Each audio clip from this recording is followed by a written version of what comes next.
가끔 어떤 분들은 성무일도를 한다, 뭐 15기도를 하고 9일 기도를 하고 또 이렇게 한다라고 굉장히 의미를 부여하기도 하고 좋습니다.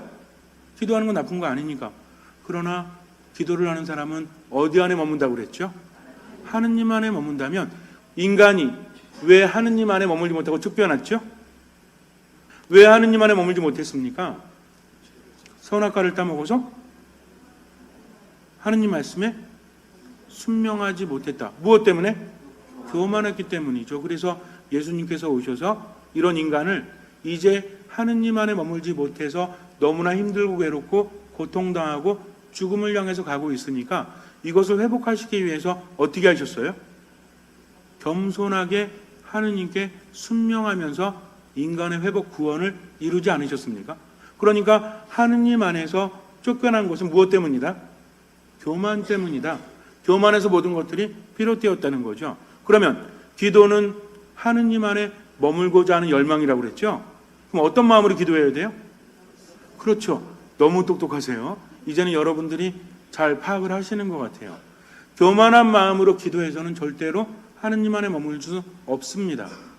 기도 안에 머문다는 것은 무엇보다 겸손해야 돼요. 그래야만 하느님 안에 머물 수 있기 때문에. 왜? 인간이 겸손하지 못해서 하느님 안에 머물지 못했다면 이제 우리는 하느님 안에 머물면서 치유받고 그분을 느끼고 영혼의 생기가 돌고 이거를 원한다면, 이 목적이 있다면 이제는 내가 하느님 밖에 있으니까 이렇게 힘들구나, 그러니까 하느님 안에 머물러야 되겠다 라고 각오했다면 기본적으로 어떤 마음을? 겸손한 마음을 가질 수밖에 없지 않습니까? 그러니까 어떤 기도를 하는가가 중요한 것이 아니라 성무일도를 하고 묵주기도를 하고 성체조배를 하고 이게 중요한 것이 아니라 내가 하느님 안에 머물고자 하는 열망이 있는가? 어쩌면 불안해서 내가 바라는 것들이 이루어질 수 있도록 9일기도도 그렇잖아요. 9일기도 하는데 하루 빼먹어서, 정말 큰일이 있어서 빼먹었어. 그럼 어떻게 해야 돼요? 그래가지고 내가 여태까지 9일기도 하라고 그랬더니 또 며칠 하죠? 9일 동안 하는 기도 말고요. 9일기도 며칠 합니까? 54일 하잖아요. 그런데 52일이고 53일째 아파가지고 못했어. 하늘이 무너지죠? 왜? 도루묵 됐잖아. 그러니까 기도 잘하는 전문가에게 가서 제가 52일 하다가 53일째 빼먹었는데요, 어떻게 해야 됩니까? 그랬더니 전문가라는 분이 뭐라고 그래요? 다시 해야 돼. 왜? 54일 하지 않았으니까. 하느님께서 계시다가 52일이고 하루 안 했네? 이런 싸가지. 다시 해. 이렇게 말씀하시겠습니까? 아파서 못했다면 그 다음날 이어서 하면 안 되나요?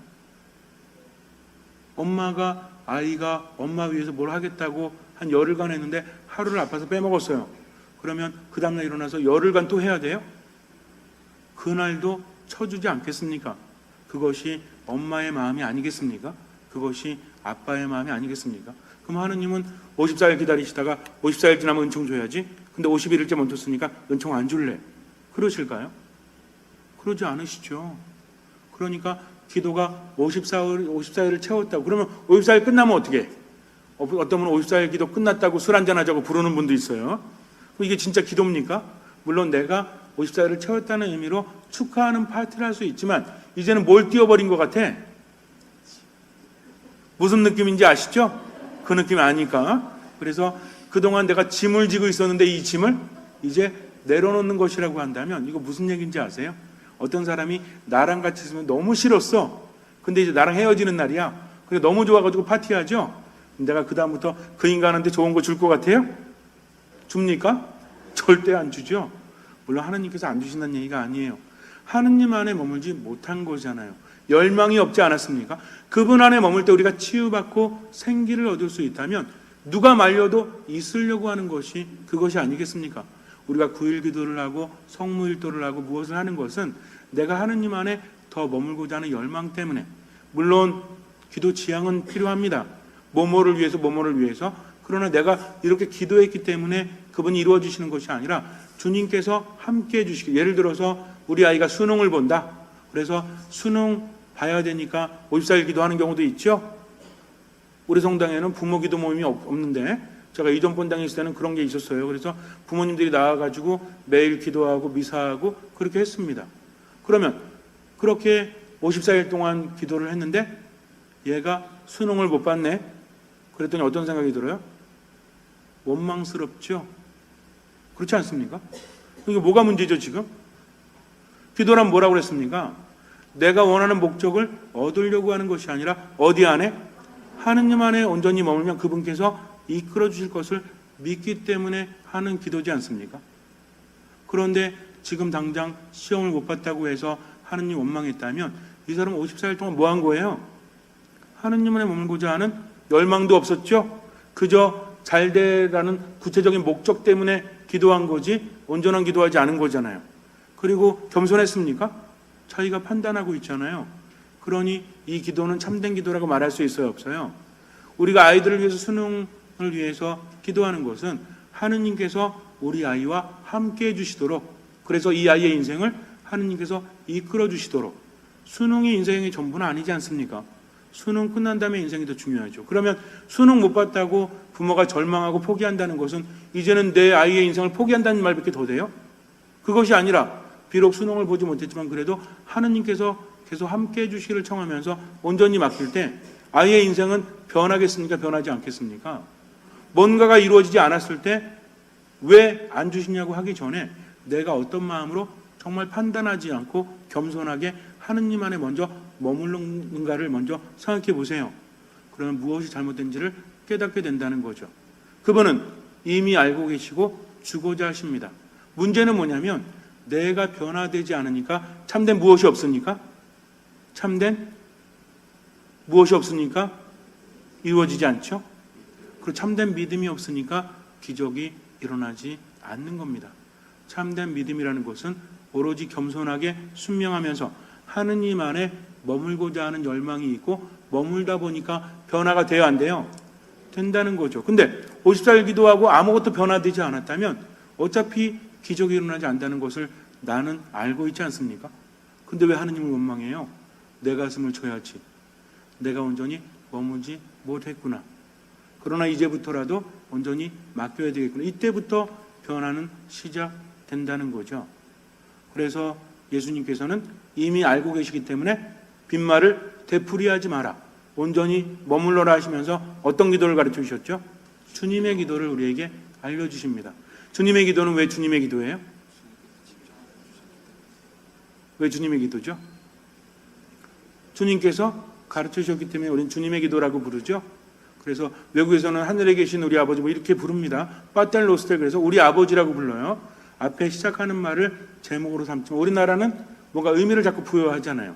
그래서 사도신경 이렇게 부여하지만 원래 신앙 그래도 나는 믿습니다 시작되기 때문에 그렇게 부르지만 우리나라에서는 의미를 붙여가지고 제목을 달아놨죠. 여러분들 성모성은 뭐예요? 원래 라틴어 원문에서는 아베 마리아가 성모성이죠. 왜 아베 마리아예요? 아베 마리아 시작됐기 때문에 그래요. 근데 우리는 뭐라고 부릅니까? 성모님의 노래, 그래서 성모송이라고 부르잖아요. 그러니까 주님의 기도는 주님께서 알려주셨기 때문에 원래는 우리 아버지 이렇게 부릅니다. 그런데 이 기도를 보니까 짧은 기도인데 이 안에 모든 것이 다 담겨 있다고 하죠. 주님의 기도를 보면 뭐가 핵심이에요? 아버지의 나라가 온다는 거, 우리에게 정말 필요한 것을 내가 청하는 거, 우리를 용서해 주시기를 청하고 우리를 악에서 구해 주시는 것, 이게 다잖아요. 그러면 정말 중요한 것은 우리가 용서받고 또 우리가 악에서 구원되고 내가 바라는 모든 것들이 이루어진다는 것은 누구 나라가 오면? 아버지의 나라가 오면. 그래서 우리의 아버지의 나라가 이 세상에 오기만 하면, 내가 그 안에 속하기만 하면 나머지는 다 이루어질 수 있다라는 기쁨과 열망을 가지고 바치는 기도가 무슨 기도입니까? 주님의 기도라는 거죠. 그러면서 정말 아버지의 나라가 이 세상에 오기를 바란다면, 내가 그 안에 머물길 바란다면 열망 필요하다고 그랬죠? 하느님 안에 머물고자 하는 열망, 온전한 신뢰, 그리고 뭐가 필요하다고 그랬어요? 그렇죠. 겸손이 필요하다고 했습니다. 겸손한 사람은 뭐한다? 순명하기 때문에. 그러면 아버지의 나라는 어떤 나라예요? 아버지의 뜻이 이루어지는 나라. 아버지의 뜻이 이루어질 수 있도록 진정으로 기도한다면 이 사람은 겸손하고 순명한다고 그랬죠. 그럼 아버지 뜻 이루어지라고 백날 입으로만 기도하면 참된 겸손이에요, 아니에요? 진짜 겸손한 사람 뭐 한다? 순명한다. 아버지의 뜻이 이루어질 수 있도록. 그러면 말로만 이루어지라고 하겠습니까? 그분의 뜻이 내 주변에서 이루어질 수 있도록 노력해요, 안 해요? 노력해요, 안 해요? 노력하죠. 노력하지 않고 입만 가지고 계속 말하는 사람은 뭐 하지 않은 거예요? 그러니까 뭐 하지 않은 거죠? 순명하지 않으니까 겸손하지 않은 거죠. 진짜 겸손이라는 것은 삶으로 보여줘야 되기 때문입니다. 그래서 믿음은 뭐를 맺는다? 열매를 맺는다는 거죠. 믿음의 열매가 무엇입니까? 사랑이라고 말하는 것이 바로 이 때문에 그래요. 우리는 아는 건 되게 많아요. 믿음의 열매가 사랑이라는 것은 많이 들어보셨죠? 많이 말해보셨죠? 근데 그 의미를 생각해 봤습니까? 내가 정말 너무 싫고 너무나 보기 싫은 인간이 있다고 할지라도 사랑의 열매를 맺어야 되는 것은 내게 무엇이 있기 때문에? 믿음이 있기 때문에. 믿음이 있는 사람은 뭐한다? 겸손하게 순명하고 아버지의 뜻이 이루어질 수 있도록. 근데 하나님의 뜻은 뭐예요? 서로 사랑하라는 것. 이것이 하나님의 뜻이지 않습니까? 그래서 믿음의 열매는 사랑이라는 것은 이 깊은 의미를 담고 있다는 거죠. 그래서 내가 살아가면서 정말 기도를 한다면 그냥 묵주기도 몇백 단 하는 거 뭐 이것도 좋긴 해요. 그러나 그것만으로 그치는 것이 아니라 아버지의 뜻이 내 삶 한가운데서 이루어질 수 있도록 얼마나 노력하는가를 먼저 봐야 합니다. 그러나 겸손하지 못한 사람은 절대로 그렇게 하지 않아요. 그리고 불안하니까 또 기도하게 되고 백날 입으로 주절거려도 겸손하지 않으면 믿음이 없는 것이요. 믿음이 없으니 기적이 일어나지 않죠. 어떤 신학교에서 교수 신부님이 그랬대요. 다음 주에는 기도에 관해서 우리가 토론을 할 테니까 여러분들은 일주일 동안 연구해 보도록 해라 라고 신학생들에게 과제를 내주었다고 합니다. 그날이 됐어요. 이제 신학생들은 열심히 공부하면서 자료를 모았고 신부님의 수업 시간이 돼서 이제 강의실을 향해서 가기 시작을 합니다. 그런데 원래 빠른 길이 있었는데 가다 보니까 막혔습니다. 여기가 삥 돌아가야 되거든요. 근데 원래 평상시에는 5분 만에 갈 수 있어가지고 수업 10분 전에 이제 출발을 했던 거죠. 근데 그 길이 막혔으니 돌아가야 되죠. 이 돌아가는 길이 10분이 걸린대요. 그래서 급한 마음에 모두 뛰기 시작을 했습니다. 그래서 한참 뛰고 있는데 원래 신부님 수업 시간에 늦으면 대화인데요. 일반 대학은 출석 잘하고 이러면 점수 나오죠. 신학교는 짤 없어요. 거의 자리까지 정해져 있기 때문에 뭐 대신 뭐 이렇게 대강 이런 거 있지 않습니까? 대신 출석 대출 이런 거 신학교에서는 불가능해요. 그리고 수업에 잘 나온다고 해서 점수 줘요? 이런 거 없습니다. 왜? 다 나오니까 빠지면 안 되기 때문에 아파서 빠지면 뭐 결강 뭐 신청서 이렇게 써야 됩니다. 안 그러면 신학생들은 다 나와야 되는데 근데 신부님보다 늦게 들어오면 대화인데요. 일반 대학에서는 교수님보다 늦게 들어가기도 하죠. 신학교에서는 거의 상상할 수도 없어요. 늦게 들어가면 정말 죄송한 마음으로 조용히 들어가서 앉아야 되는데 지금 신부님이 수업 시간에 들어오기 전에 빨리 가야 되는데 시간이 늦었잖아요. 전부 다 뛰고 있었죠. 그런데 앞에서 어떤 사람이 뭔가 죽고 있습니다. 그러고 봤더니 뭔가 흘린 것 같아요. 그래서 막 죽고 있는 겁니다. 근데 보니까 도와줘야 되나? 라는 생각도 들었지만 지금 수업에 늦었어요, 안 늦었어요? 늦었으니 이거 급한 일 아니죠? 이분이 충분히 할 수 있는 것 같고 그래서 대부분의 신학생들은 지나쳤습니다. 그런데 한 신학생이 딱 보다 못해서 도와드리겠다고 하고 그분을 도와준 거예요. 그래서 수업 시간에 늦었을까요? 늦지 않았을까요? 늦었습니다. 5분이나 늦었어요. 신부님이 강의하고 있는데 모든 신학생들이 집중하고 있는데 혼자 강의 신문을 열고 들어선 거죠. 얼마나 죄송합니까? 늦었으니. 그래서 정말 죄송하다고 소리내지 못하고 고개를 숙여서 인사를 하고 자리에 앉았는데 신부님이 일어나라고 하는 거예요.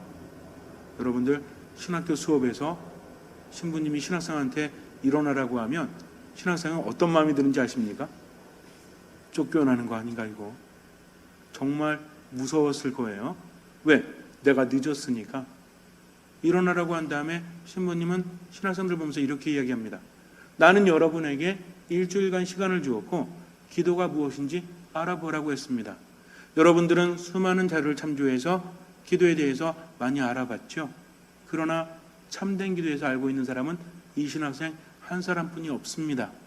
라고 말을 했다고 합니다. 신부님이 길을 막아놓고 신부님이 조작해 놓은 거예요.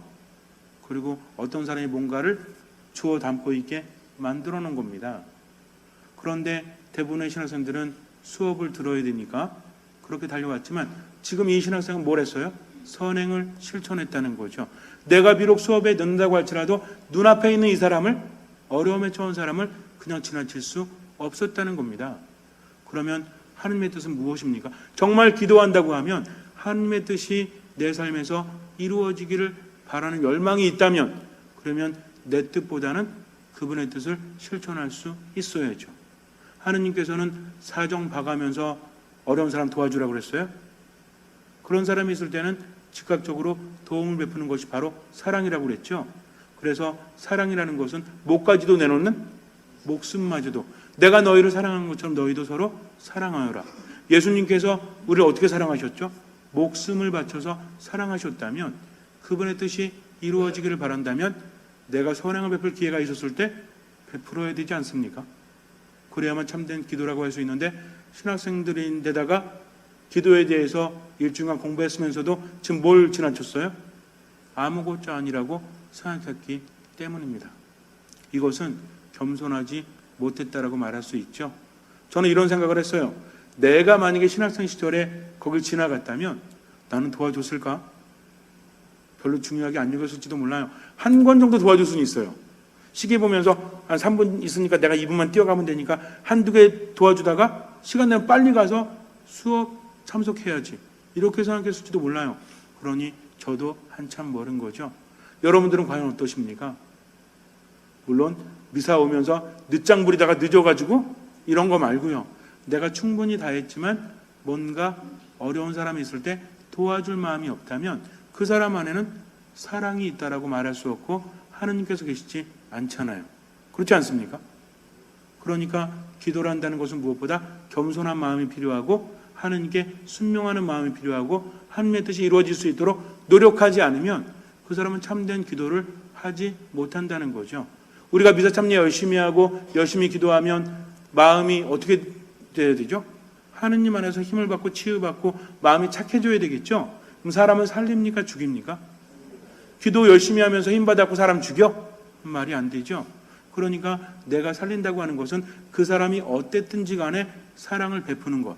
그래서 우리도 하느님께 용서받기 위해서 어떻게 합니까? 다른 사람을 용서하는 거죠. 다른 사람을 미워하고 용서하지 않고 싫어하면서 어떻게 하느님께 용서받기를 청할 수 있겠습니까? 예수님께서 직접 그렇게 말씀하셨거든요. 그래서 우리가 사순시기를 보내면서, 다른 시기도 마찬가지예요. 그냥 사순시기 보내면서 아유 내가 뭘 하지 말아야 되겠다, 뭘 해야 되겠다 이런 거 말고 하나님의 뜻이 내 안에서 이루어질 수 있도록 조금 더 사랑을 베풀어야 되겠다, 조금 더 내가 용서하기 위해서 노력해야 되겠다. 누군가가 용서가 안 되면 성당에 와서 기도할 수 있는 그런 힘도 필요하지 않습니까? 겸손하다는 것은 내가 지금 이 사람 용서해야 되는데 용서가 돼야 안 돼요? 안 되죠. 너무 상처가 커서. 그래서 그냥 해코지나 안 하고 내가 그냥 있어야 되겠다, 이게 아니라 용서할 수 없는 아픈 마음을 가지고 누구에게 오는 거예요? 하느님께 와서 온전히 맡기는 거죠. 용서해야 되는 거 아는데요, 용서가 안 됩니다 주님, 그래서 좀 도와주십시오 하면서 내 아픈 마음을 가지고 주님 앞에 앉아서 성체주배해야 한다면 이건 참된 기도라고 할 수 있죠. 왜? 겸손하게 맡겼으니까. 근데 용서할 수 없어. 내가 판단했죠.